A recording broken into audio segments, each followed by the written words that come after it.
Shalom, selamat pagi bagi kita semua. Apa kabar saudara yang dikasih Tuhan? Saya percaya Tuhan masih menyertai melindungi kita, karena bukti sampai hari ini kita ada itu semua karena keterlibatan Tuhan dalam kehidupan kita. Amin. Saudara yang dikasih Tuhan, kita bertemu kembali pada saat ini di channel YouTube Rahelia Pane, dan kita percaya rencana kebaikan Tuhan itu terus mengalir, melimpah, menyertai kehidupan kita.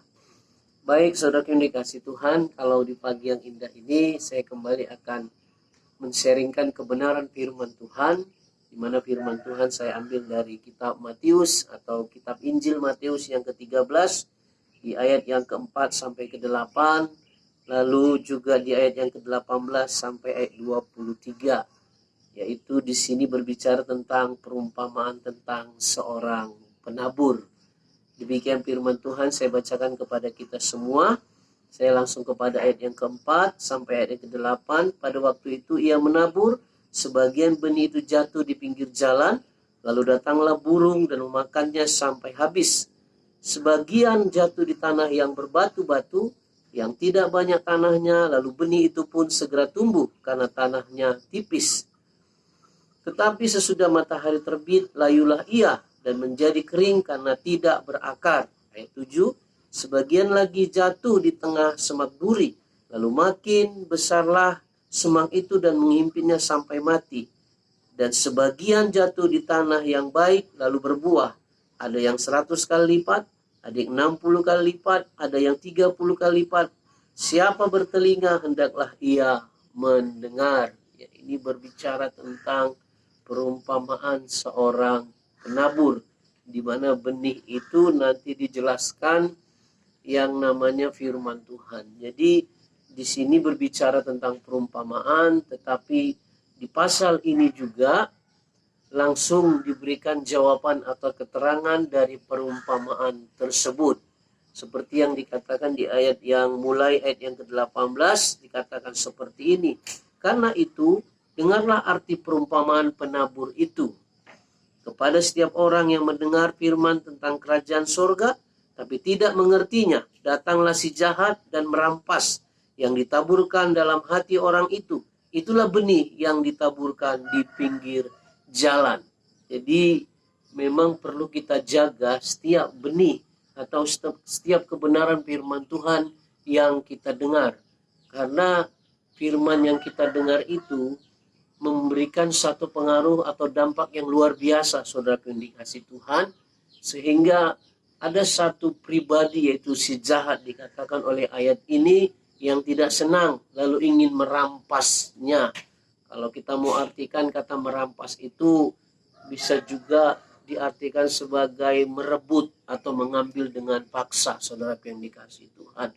Dalam Yohanes 10 ayat yang ke-10 di situ dikatakan oleh Tuhan Yesus sendiri bahwa iblis datang untuk mencuri, membunuh, dan membinasakan. Tapi dalam Matius 13 ini penjelasan dari perumpamaan ini dikatakan bahwa ada lagi pekerjaan si jahat itu, yaitu merampas, yaitu mengambil sesuatu yang bukan miliknya dengan cara paksa. Jadi firman Tuhan yang jatuh di dalam kehidupan kita, hati-hati jangan sempat di pinggir jalan. Ya, ini membicarakan jangan sempat kita menjadi tidak menghargai firman Tuhan. Bayangkan sesuatu terletak di pinggir jalan, itu kan membuktikan seolah-olah sesuatu itu tidak berarti atau tidak berharga, saudara yang dikasih Tuhan. Nah, penjelasan yang kedua dikatakan benih yang ditaburkan di tanah yang berbatu-batu ialah orang yang mendengarkan firman itu dan segera menerimanya dengan gembira. Tetapi ia tidak berakar dan tahan sebentar saja. Apabila datang penindasan atau penganiayaan karena firman itu, orang itu pun segera murtad. Secara umum saja, saudara yang dikasih Tuhan, tidak mungkin kita tidak menghadapi atau tidak mengalami masalah. Apalagi ketika kita mau mempertahankan iman kita kepada Tuhan. Ada saja yang tidak senang, ada saja yang tidak suka, yang mulai menjelek-jelekkan kita, mulai mengatakan kita satu pribadi yang tidak baik. Tapi kalau kita tidak kuat dengan hal-hal, dengan sesuatu yang mau menjelek-jelekkan kita itu, kalau kita tidak kuat, maka kita juga akan terhanyut, saudaraku yang dikasihi Tuhan. Ini diingatkan kepada kita supaya kita tetap kuat dengan apa yang kita hadapi, yang kita jalani. Kalau kita memperkatakan firman Tuhan, mengandalkan Tuhan, percayalah bahwa Tuhan pasti menolong kehidupan kita. Lalu dikatakan di sini juga tentang benih itu tersebut yang ditaburkan di tengah semak duri ialah orang yang mendengar firman itu, lalu kekhawatiran dunia ini dan tipu daya kekayaan menghimpit firman itu sehingga tidak berbuah. Ini memang berbicara tentang kekhawatiran. Ini dialami oleh semua orang. Nggak ada orang yang nggak pernah khawatir. Tapi hati-hati dengan kekhawatiran yang berlebih-lebihan, saudara yang dikasihi Tuhan. Kalau mau diartikan secara sederhana, kekhawatiran itu bisa diartikan sebagai satu rasa ketakutan yang belum tentu itu terjadi. Tapi ternyata setiap orang mengalaminya. Jadi saudaraku yang dikasihi Tuhan, kita diingatkan kekhawatiran itu jangan sempat atau jangan sampai menguasai kehidupan kita. Apalagi dengan berbicara tentang apa yang ditawarkan oleh dunia ini, kekayaan, kesuksesan, jangan sempat membuat kita semakin jauh atau tidak mengakui Tuhan yang melimpahkan atau memberikan itu kepada kita. Kita tahu kita memang harus melakukan apa yang menjadi bagian kita, tapi ingatlah yang tidak bisa kita lakukan itu akan dikerjakan oleh Tuhan di dalam kehidupan kita. Dan dikatakan juga benih yang selanjutnya yang ditaburkan di tanah yang baik ialah orang yang mendengar firman itu dan mengerti karena itu ia berbuah. Ada yang 100 kali lipat, ada yang 60 kali lipat, dan ada yang 30 kali lipat. Saudara yang dikasihi Tuhan, memiliki sikap mendengar yang baik akan menghasilkan sesuatu yang baik. Apalagi memang yang kita dengar itu memberikan dampak di dalam hidup kita, lalu kita simpan di dalam hati kita, kita jagai, kita imani, kita perkatakan, itu akan menghasilkan sesuatu yang baik. Karena juga dikatakan di sini, firman yang ditaburkan itu membuat kita mengerti. Jadi ini pesan kepada kita, saudaraku. Setiap firman yang kita dengar, yang pertama kita harus mengerti. Mengerti bahwa itu mengubahkan kehidupan kita, mengerti bahwa itu diberikan kepada kita untuk mendatangkan kebaikan atau memberikan perubahan di dalam kehidupan kita. Dan pada akhirnya kehidupan kita akan mengalami yang namanya menghasilkan buah. Kemarin hari-hari yang lalu saya sudah menjelaskan juga tentang bagaimana kehidupan kita yang harus berubah untuk berbuah. Karena memang buah itu membuktikan kita berhasil, khususnya di dalam Tuhan ini. Dalam ilmu tumbuh-tumbuhan pun setiap pohon tidak pernah yang diharapkan itu hanya daunnya yang lebat, batangnya yang besar. Tidak hanya itu saja yang diharapkan. Bukan itu tujuan akhir dari sebuah pohon, saudaraku. Tetapi tujuan akhir dari sebuah pohon yang ditanam itu adalah pohon itu menghasilkan buah. Dengan demikian, buah itu bisa dinikmati oleh banyak orang.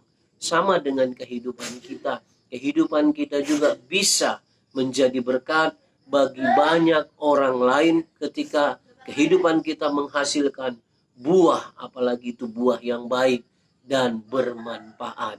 Saudaraku yang dikasihi Tuhan, hal ini penting di dalam kehidupan kita.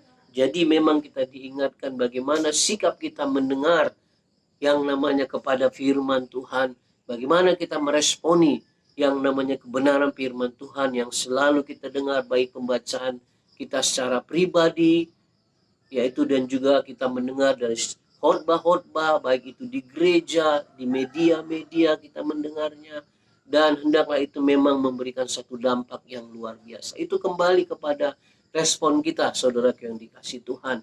Hendaklah kehidupan kita ketika mendengarkan firman Tuhan memang memiliki sikap yang baik dan ada rasa haus, ada rasa lapar, kepada yang namanya kebenaran firman Tuhan, dan juga ada memiliki kerinduan untuk mengalami perubahan dan pertumbuhan dalam kehidupan ini. Ini perumpamaan ini begini begitu bagus, saudara yang dikasihi Tuhan. Jadi sebenarnya kesalahan itu tidak pernah terjadi dari pihaknya Tuhan, tapi biasanya itu selalu terjadi dari pihaknya kita, dari dalam diri kita, karena bagaimana sikap kita meresponi setiap kebenaran firman Tuhan yang kita dengar, saudara yang dikasihi Tuhan. Puji Tuhan, inilah sharing kebenaran firman Tuhan di pagi yang indah ini. Dan saya percaya sebelum kita melakukan aktivitas kita, tadi kita juga sudah membaca firman Tuhan secara pribadi, dan saat ini kita juga mendengarkan firman Tuhan melalui channel ini. Kiranya apa yang sudah kita lakukan itu benar-benar bermanfaat dalam kehidupan kita, menjadi berkat dalam kehidupan kita, karena tujuan akhirnya kehidupan kita menjadi berkat bagi orang lain.